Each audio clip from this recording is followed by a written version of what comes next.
भारत के मुख्य न्यायाधीश राष्ट्रपति और उपराष्ट्रपति के रूप में कार्य करने की उपलब्धि प्राप्त करने वाले महान राजनेता का नाम बताइए। जब हम बात करते हैं एक ऐसे महान राजनेता की जो मुख्य न्यायाधीश भी रहे हैं, राष्ट्रपति भी रहे हैं और उपराष्ट्रपति भी रहे हैं, तो उनका नाम न्यायमूर्ति एम हिदायतुल्लाह है। सुप्रीम कोर्ट की बात करते, सुप्रीम कोर्ट को इस्टेब्लिशमेंट 28 जनवरी 1950 में इस्टेब्लिशमेंट किया गया। एक चीफ जस्टिस और 7 क्या अन्य जज होते हैं। ठीक, पहले जो चीफ जस्टिस हैं उनका नाम एच.जे. कानिया, ये भी ध्यान में रखिएगा।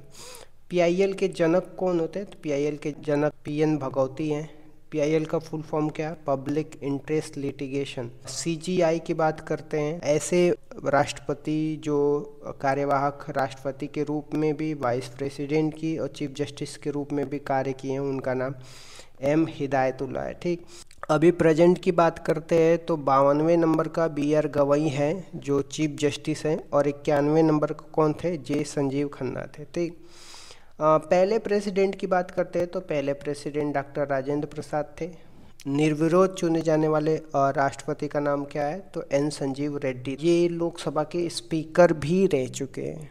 आत्मा की आवाज़ पे चुने जाने वाले जो प्रेसिडेंट हैं उनका नाम वी.वी. गिरी है। हम महिला प्रेसिडेंट की बात करते हैं तो प्रतिभा देवी पाटिल पहली भारतीय महिला प्रेसिडेंट बनी है, और दूसरे नंबर की कौन बनी है, अभी जो द्रौपदी मुर्मू है। क्वेश्चन देख लेते हैं, वसंत विषुवत कब घटित होता है, तो जो विषुवत है इसको इक्विनोक्स बोलते हैं। क्या बोलते हैं, इक्विनोक्स बोलते हैं। इक्विनोक्स मतलब क्या होता है, दो ऐसे दिन जिसमें दिन और रात बराबर होते हैं उसको इक्विनोक्स बोलते हैं। विषुवत जो होता है इक्वल डे एंड नाइट को बोलते हैं। तो 23 सितंबर और 21 मार्च को क्या होता है, इक्वल डे एंड नाइट होता है। 4 डेट हमें ध्यान रखना है। 22 दिसंबर को सबसे बड़ी रात होती है, और 21 जून को सबसे बड़ा दिन होता है। 21 जून को हम योगा दिवस भी मनाते हैं। जब योगा दिवस की बात करते हैं तो इसको इस्टेब्लिशमेंट 2015 में किया गया है। ठीक, अभी 2025 में 11वें नंबर का योगा मनाया जाएगा। ठीक, जो 2025 का थीम होगा yoga for one earth one health की बात किया जाएगा। वसंत विषुवत कब घटित हुआ है, तो ये भी ध्यान रखिएगा, ये आपको 21 मार्च को हुआ। इकोटोन की बात कर रहे हैं तो इकोटोन का क्या अर्थ होता है, तो इकोटोन वह क्षेत्र होता है जहाँ 2 जयमंडल मिलता है। सपोज करिए ये पहला जयमंडल है, ये दूसरा, तो ये वाला जो एरिया होगा इसको क्या बोलेंगे, इकोटोन बोलते हैं। क्या बोलते हैं, ये मान लेंगे कि ये फॉरेस्ट लैंड हो गया, ये ग्रास लैंड हो गया, तो ये बीच वाला एरिया जो होगा, जो दोनों ही होगा, फॉरेस्ट एंड ग्रास लैंड दोनों ही होगा, तो that is called the ecotone. Ecosystem जो वर्ड है उनको टेंसले ने दिए थे। इकोलॉजी जो वर्ड है उसको अर्नेस्ट ने दी। 1 दिसंबर 2015 को फ्रांस के पेरिस में आयोजित कॉन्फ्रेंस ऑफ पार्टी 21 जलवायु सम्मेलन में संयुक्त रूप से अंतर्राष्ट्रीय सौर संधि को लॉन्च किया गया था। कौन से देशों ने ISA को लॉन्च, COP21 में। जब हम COP21 की बात करते हैं इसको 2050 किया जाता है, और इसी समय इंटरनेशनल सोलर अलायंस को इंडिया और फ्रांस ने मिल करके लॉन्च किया है, जिसका हेडक्वार्टर आपको गुरुग्राम में देखने को मिलेगा।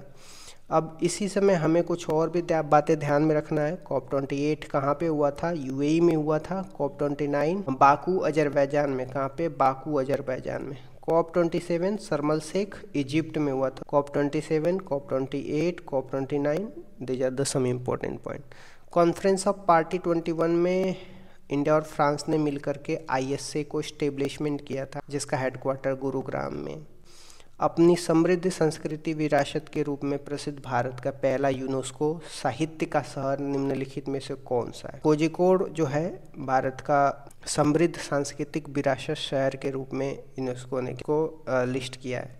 यूनेस्को की बात करते हैं तो यूनेस्को का हेडक्वार्टर पेरिस में है, ये ध्यान रखिएगा। साहित्य का शहर कोझिकोड केरल में है, और भारत का मसाला का शहर कोझिकोड को ही बोला जाता है। यूनेस्को ने संगीत का शहर किसको घोषित किया है, ग्वालियर को। वेटलैंड का शहर उदयपुर और इंदौर 2 शहर को घोषित किया गया यूनेस्को के द्वारा। ठीक, अक्टूबर 2024 तक प्राप्त जानकारी के अनुसार भारत में यूनेस्को के कितने धरोहर स्थल हैं? यूनेस्को की धरोहर स्थल की बात करते हैं, टोटल 43 नंबर है। कितना? 43 नंबर है।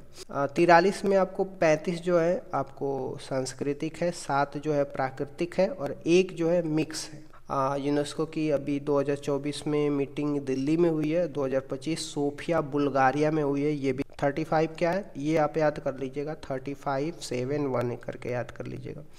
35 जो है सांस्कृतिक है, 7 प्राकृतिक है और 1 मिक्स है। मिक्स में कौन सा? कंचनजंगा जो है यूनेस्को के विश्व धरोहर स्थल है। कुछ इंपॉर्टेंट विश्व धरोहर स्थल जो अभी शामिल किया गया है। 43 नंबर पे मोइदम है। मोइदम क्या है? अहोम डायनेस्टी का कब्रिस्तान है। ठीक, इसके जो कुछ इम्पोर्टेंट जो सेनापति होते थे उनका नाम था लचित बोरफुकन है, वो अहोम डायनेस्टी के इम्पोर्टेंट सेनापति है। ठीक, इन्हीं का एक स्टेचू भी बनाया गया है, जोरहट आसाम में बनाया गया है, जिसको स्टेचू ऑफ वेलोर के नाम से जाना जाता है। स्टेचू ऑफ वेलोर के तो ये तो हमें मोइदम के बारे में पता चल गया। 42 नंबर पे एग्जाम में आया था। 42 नंबर का कौन सा है? तो होयसलेश्वर है। कहाँ पे? कर्नाटका में होयसलेश्वर टेम्पल। ठीक, 41 नंबर पे शांति निकेतन है, वेस्ट बंगाल में। 40 नंबर पे धौलावीरा है, गुजरात में। और 39 नंबर पे रमप्पा मंदिर है, तेलंगाना का। तो these are the some important UNESCO के world heritage site, you have to keep in mind that. Okay, पूरे वर्ल्ड में यूनेस्को के वर्ल्ड हेरिटेज साइट में किसका रैंक फर्स्ट है? तो इटली का है। और इंडिया का नंबर कौन है? इंडिया का नंबर 6 है। और भारत में कितनी है? 43 है। कि कैसे? 35 + 7 + 1। ठीक, ये आपको ध्यान में रखना है। यूनेस्को द्वारा विश्व में से भारत के किस शहर को पहला विश्व विरासत शहर का दर्जा दिया गया है? अहमदाबाद को। और दूसरा कौन सा? जयपुर को। अहमदाबाद को 2017 में विश्व विरासत शहर का दर्जा मिला है और जयपुर को 2019 में मिला है। ठीक, निम्नलिखित में से कौन सा यूनेस्को द्वारा मान्यता प्राप्त नृत्य शैली है? कलबेलिया है। क्या है? कलबेलिया है। यूनेस्को के अमूर्त धरोहर में टोटल 15 साइट है। कितने साइट है? यूनेस्को के अमूर्त धरोहर में टोटल 15 साइट है। अभी जो लेटेस्ट है वो गरबा डांस है, 15वें नंबर का है। और 14वें नंबर पे देवी पूजा, ये वेस्ट बंगाल का है। 2010 में कलबेलिया जो है राजस्थान का एक नृत्य है जिसको गुलाबों के द्वारा परफॉर्म किया जाता है। और छऊ डांस 3 राज्यों में परफॉर्म किया जाता है, ये वेस्ट बंगाल, झारखंड, उड़ीसा। यूनेस्को द्वारा मान्यता प्राप्त नृत्य शैली कौन सी है? तो कलबेलिया है। ठीक, दलखाई कहाँ पे मनाया जाता है? उड़ीसा का नृत्य है। गिद्दा पंजाब में महिलाएं करती हैं। भांगड़ा पंजाब में किया जाता है। ठीक, अक्टूबर 2024 में भारत की शास्त्रीय भाषा को दर्जा निम्नलिखित में से किन भाषाओं को दिया गया है? इसका राइट ऑप्शन आपका कौन सा होगा? मराठी है, पाली, प्राकृत, असमिया और बंगाली। ठीक, जब हम बात करते हैं शास्त्रीय भाषा की तो भारत में वर्तमान में 11 शास्त्रीय भाषा है। कितनी शास्त्रीय भाषा है? 11 है। पहला तमिल है, 2004 में इसको शास्त्रीय भाषा का दर्जा दिया गया है। ठीक, इसके बाद दूसरा संस्कृत को 2005 में, तेलुगु और कन्नड़ को 2008 में शास्त्रीय भाषा का दर्जा दिया जाता है। मलयालम को जो है 2013 में, उड़िया को 2014 में। ठीक, अब जो 2024 में 5 भाषाओं को जोड़ा जाता है जिसमें आपका मराठी, पाली, प्राकृत, असमिया, बंगाली। मराठी, पाली, प्राकृत, असमिया, बंगाली है। निम्नलिखित शास्त्रीय नर्तकियों में से कौन उड़ीसी से संबंधित है? तो उड़ीसी डांस उड़ीसा में होता है। और यहाँ पे इम्पोर्टेंट डांसर कौन है? तो ये जो झाबेरी बहन है ये मणिपुरी डांस की इम्पोर्टेंट डांसर है। श्रीमत शंकरदेव सत्रिया के इम्पोर्टेंट नर्तक है। कुमुदनी लखिया ये कथक के डांसर हैं, इनको 2025 में पद्म विभूषण से सम्मानित किया गया है। मायाधर राउत ये उड़ीसी से है, उड़ीसी से संबंधित मायाधर राउत है।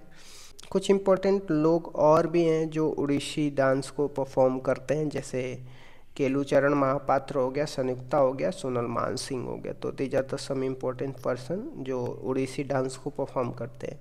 2000 में पद्म विभूषण से सम्मानित हुए उड़ीसा के प्रथम नर्तक का नाम बताइए। तो उनका नाम गुरु केलुचरण महापात्र है, ये उड़ीसा डांस को परफॉर्म करते हैं 2000 में। 2000 में इनको भी पद्म विभूषण से सम्मानित किया गया है। ठीक, डॉक्टर लक्ष्मी नारायण सुब्रमण्यम एक भारतीय क्या है, भारतीय वायलिन वादक है और इनको अभी 2001 में प्रतिष्ठित पद्म विभूषण से सम्मानित किया गया। ठीक, 2025 में इनको पद्म विभूषण से भी सम्मान दिया गया। निम्नलिखित में से किसने 1947 में भारत की स्वतंत्रता के अवसर पर लाल किले पर क्या किया, शहनाई वादन किया था? तो 1947 में आज़ादी के बाद भारत के लाल किले पे शहनाई वादन किसने किया था? तो इनका नाम बिस्मिल्लाह खान है। इनको 2001 में भारत रत्न से भी सम्मानित किया जाता है। ठीक, मल्लिकाए गजल किस भारतीय संगीतकार को कहा जाता है? तो बस एक पॉइंट आप ध्यान रखिएगा, मल्लिकाए गजल किसको बोला जाता है? तो बेगम अख्तर को बोला जाता है। ठीक, कौन भारत रत्न से सम्मानित होने वाले पहले संगीतकार थे? तो जो भारत रत्न से सम्मानित होने वाले पहले संगीतकार आपका MM सुब्बुलक्ष्मी है। इनको 1998 में भारत रत्न से सम्मानित किया जाता है। पंडित रविशंकर जी को 1999 को, लता मंगेशकर और बिस्मिल्लाह खां को 2001 में और भूपेंद्र हजारिका को 2019 में भारत रत्न से सम्मानित किया गया। तो पहले भारत रत्न से सम्मानित होने वाले जो संगीतकार हैं उनका नाम MM सुब्बुलक्ष्मी है। भारत में कर्नाटक संगीत के जनक कौन है? तो भारत में कर्नाटक संगीत के जनक पुरंदर दास हैं। ये भी ध्यान। प्रसिद्ध वादक पंडित राम नारायण किस वाद्य यंत्र को बजाने के लिए जाने जाते हैं? तो सारंगी बजाने के लिए जाना जाते हैं पंडित राम नारायण। 2005 में भारत का सेकंड हाईएस्ट अवार्ड भी इनको पद्म विभूषण से सम्मानित किया जाता। भीमसेन जोशी की बात करते हैं तो ये भी एक संगीतकार थे। इनका घराना का नाम किराना घराना से है और किराना घराना के संस्थापक कौन है? अब्दुल करीम है। ठीक, खोजागिरी डांस किस राज्य में परफॉर्म किया जाता है? त्रिपुरा में किया जाता है। हिमाचल प्रदेश में कौन सा डांस किया जाता है? तो नट और छपेली किया जाता है और त्रिपुरा में होजागिरी, गरिया, कैर, महाराष्ट्र में लावनी हो गया, केरल में कथकली, थेयम। तो ये कुछ इम्पोर्टेंट डांस है केरल के। गोटीपुआ किस राज्य का नृत्य है? तो उड़ीसा का है। गोटीपुआ, दलखाई, घुमरा, ये सब कहाँ का इम्पोर्टेंट डांस है? उड़ीसा के डांस है। Thank you so much guys for watching my video. Keep loving, keep supporting.